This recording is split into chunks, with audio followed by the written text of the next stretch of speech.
piece of like little screws or something that is on tension. Right, so we can control it down. Right.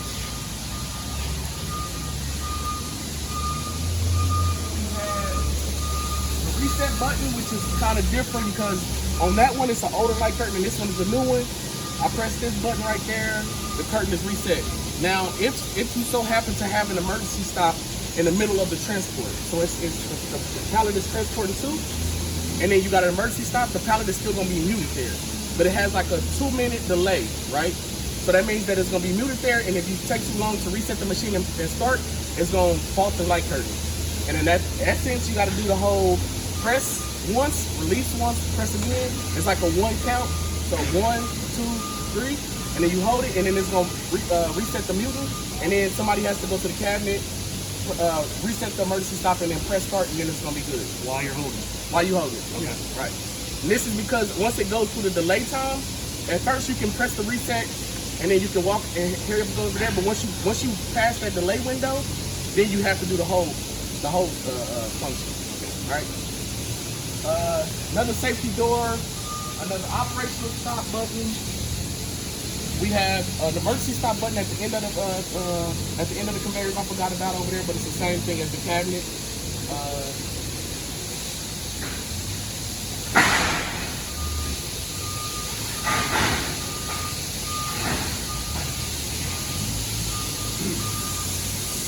Safety door right here. This green light blinking, not a problem. The problem that you do have is you have a green light and a red light. That means that the chip and the sensor is not reading. More so a maintenance thing. But if you ever had that problem where it's not reading, and it's you got a green light and a red light, not a green light and an amber light, match them back up. Disconnect the 24 volts from the power supply, and then wait 10 seconds and then reconnect. And that's how you pair these two together. Even if you did buy another one, if you replaced it, when you first do it, you gotta address this. This thing goes to that. That means that if I take this door handle off and try to put it down there, it's not gonna work. It only works with this sensor. So if you get a brand new one, you're gonna have to reprogram it. That means that you take it in there, you unplug the 24 volts, and then you plug the 24 volts back in. 10-second delay, plug it back in. It's addressed to this one. And this is what I was saying about the difference between this light curtain and the other light curtain. The other light curtain is reset when the light is on and off when it's interrupted. This one is the exact opposite. When it's on, that means that it's good. When it's off, that means that it's interrupted. Another operational stop. That's pretty much it. The last conveyor on our system is this little orange stud roller conveyor. Maintenance-wise, that's interesting is that every motor here, every photo out here has a yellow tag, and that helps you get to the information in the wire diagram real fast, right? So all the pages in the wiring diagram are alphabetically ordered. So if it's the motors and all that stuff come with a D number. So the D number, you'll go to D on the bottom of the page, and then it'll start off as the first motor, I think, is 700 or something like that, and it'll count all the way up to like 807. That's how many motors we got from D792 to 807. That's all the motors. And you can go there, and if it's a problem or something, the fault on the system will show fault something D. This. If it's a C number, that means it's inside the cabinet. C number is like inside the cabinet. A is inside the cabinet. So if you see anything like that, then you'll have a fault associated with it. You can go directly to it inside the book and see what's going on and find it out in the field. Right? Next, that's the complete emergency stop system. 792, 79400. And then 795. Okay, I'm sorry. I would say another interesting thing or something that can help y'all in the gate keys. I don't know if y'all have ever used those before, but if you need to open up one of these panels to do something inside of here, to do some work or whatever, I would highly recommend putting an emergency stop and put safety tape up, and then you got the door keys. Have you ever used them before? Yeah, turn the door keys, the door latch keys on these things, and then you can pull the safety tape down. and access the machine. But you should do that with the emergency stop and or the machine powered off with the safety tape. All right.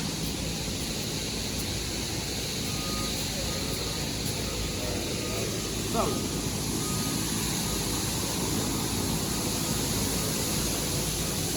maintenance wise, this is y'all control cabinet label right here. If y'all ever called us with a problem or something like that, and we troubleshooting or need to look at something, the number that would be interesting for y'all to give us is the 6 number right here. That's y'all machine number, 619-0085, right? So when you give us that number, then we can go directly to your software, to your wiring diagrams, to all your documentation, and see exactly what, see what's exactly going on. And if you give us a fault number, like say right here, this fault number right here, fault 079, we'll know exactly what fault to go to and see how that fault is made or what's going on. And then you see what I was saying before, D804, that's the D number. That motor right there is, this motor on this side is for D804. And this photo cell is the photo cell for D804, right? So that's why D804 PECR 20 safety photo cell for full pallet takeaway. So that's that D number, that's the fault number. Those are the 2 most important information that you're giving us, right? So now that I have everything reset, let's go over the layout of the HMI. It's really similar to the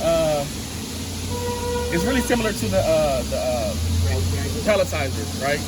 The same type of layout, same type of HMI manufacturer and everything like that. So this banner right here is the program that you're running. Right now we're running program number 2.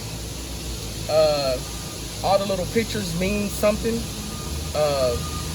This right here is with film. That right there is warehouse stretch. That you see how the arrows is going up underneath the pallet. That's a warehouse stretch. This little bar across the top, that means with a lid on it. You can actually make this thing with a sleeve with no lid on the top, but nobody really uses that. And then 1200 by 800, that's the pallet size. This button right here is for double hooding. If you want to double hood a pallet, if you got a pallet come in, you press the double hood button, it'll put 2 hoods on it automatically without you saying nothing, and then it'll go back, it'll unhighlight, so the next pallet come in, it'll do a single pallet. So this is the one-term use. Turn that back off before we double hood the next one. Okay, so in manual mode, you have a blue banner around the actual play button, right? A gray banner around the play button means that it's only for the stretch hood. It means that the home position travel is necessary. Remember when I told you that we opened the film gripper for the transport, and we opened that up and it reset the emergency stop? Now it assumes that you put some film in there, but it don't know if you put the film in there at the exact edge or not, so it needs to cut the film that is maybe accessed and then feed it out. So that's why it's in this gray mode, and then you can see right here, travel home position necessary. And this is the button for home position. Now when I press this button for home position, it'll tell you that it's active. So everything will go, get this home position reset, reference position, go all the way, open all the way up, and then the belt will start, and then get any excess film out of the belt system. All right. Right, all that extra film that we had come in here, gonna come out right there. There we go. So that was the extra film we had. Now it's blue. Blue represents manual mode. Now from this screen right here, I have two sections of the machine. I have the stretch hood section, which is this whole frame right here, and I have the transport system, which is all the conveyors. Now, say if I want to have a pallet come under the stretch hood, but I don't want to hood it yet, I can have this in manual mode and this in automatic. If I turn the full pallet transport in automatic with the stretch hood off, the stretch hood it'll come into underneath the stretch hood, and it'll just sit there and wait for the stretch hood to be turned to automatic. And once you turn it to automatic, it'll go through hood the pallet, right? This right here, statistics. I used this last night, but basically it shows you your operating time for today, ran 8 hours or whatever, but I reset this after the shift. This is more so just to calculate what your pallet throughput, how long y'all been running and all that type of stuff, and how much film y'all used. So operating time, film used, last package and today, that's how much film and meters that y'all used, how many pallets that y'all ran today, all that type of stuff. The 1.5 seconds is some calculation that they made for how long it takes to put a pallet, but it's not really accurate because they doing it from when the film is going from the top to bottom up underneath, and that's not really accurate. I would count that as when the pallet comes in and then comes out, right? But oh, this is better right here. Cycle time, yeah, that's even inaccurate. 74,047 seconds, which is not, that's way too long.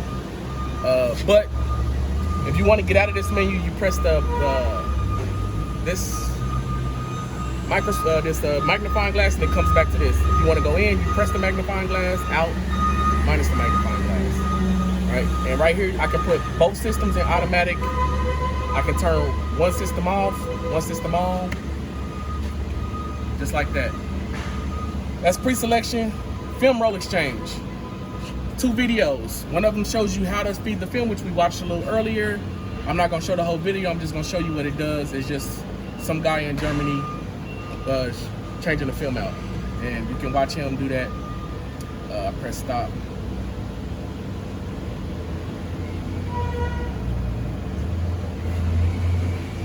And then film roll knife. That's that when you push that thing back, that's how you access it. You gotta lift up on the bar and push it back. First you take the film out, of course. And then you lift up on that bar, push it back, and then you can see the knife and everything like that. We don't have to watch the whole video, but this it's not a video, it's just a picture by picture frame. And then you can access the knife and change it or whatever. Like I said, the knife is more so about how much you run it. It's hard to say how often you need to change the knife. It just depends on how much you run it, if your plastic is thicker or whatever. But I would say the best way to tell is that you got a lot of issues with the belt, with the film getting stuck in the belts trying to be fed to the top. That means that the plastic was not cut good. So instead of it like just pulling away, instead of it just like being completely cut and just going, it got some pieces right attached still. So it's trying to disconnect the plastic at the cut point because it's not all the way cut, right?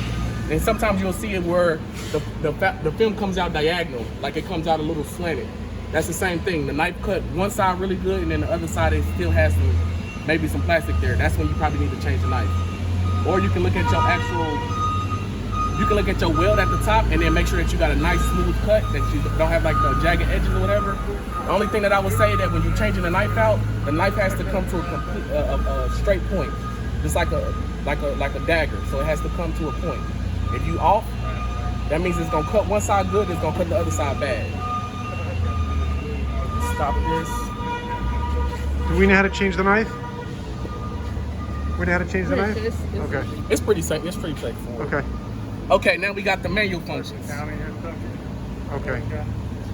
We got the manual functions. Yeah. It's the same thing. You got the manual functions for the stretch hood. You got the manual functions for the stretch hood, and you got the manual functions for the transport. Hold that here. So the stretch hood is already highlighted. You can see it in blue, and you got each component of the stretch hood, and then the transport now is highlighted with the pallet on the roller conveyors. Now all this. If you want to move, I'm gonna go over this because it's the fastest. I can highlight all these conveyors, right? All of them, and I can go forward. All of them are moving.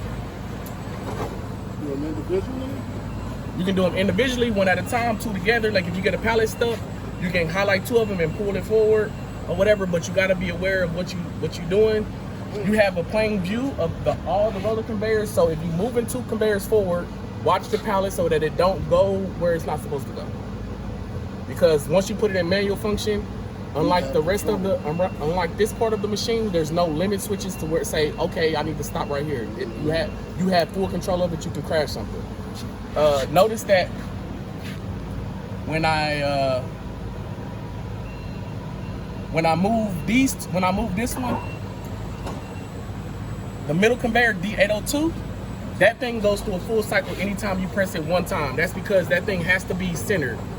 You can't halfway move that and then start back in automatic because it needs to be in a center position. So every time you press it once, it's one cycle, it's gonna go around, right? Now, more interesting here, the manual functions for the hoist. You got the suction grippers right here, film suction grippers, you got together and separate, and the cross adjustment is this way, together and separate. So basically, if I pull these together, you see them move in, and they all, this is the part of the machine that's uncrashable. They all have limit switches, so they hit that limit switch, and you can press the button all day, and it won't go. It won't go no more. Same thing with separate. Press this thing all day, won't go. I can open the film grippers or the little flaps on the side that when the film comes down, it actually holds the film. You can open and close those things. See them? Vacuum boxes open. Vacuum boxes closed. I can actually turn on the suction. Right? That's a time function, so it's gonna run until it times out. I can bring these together.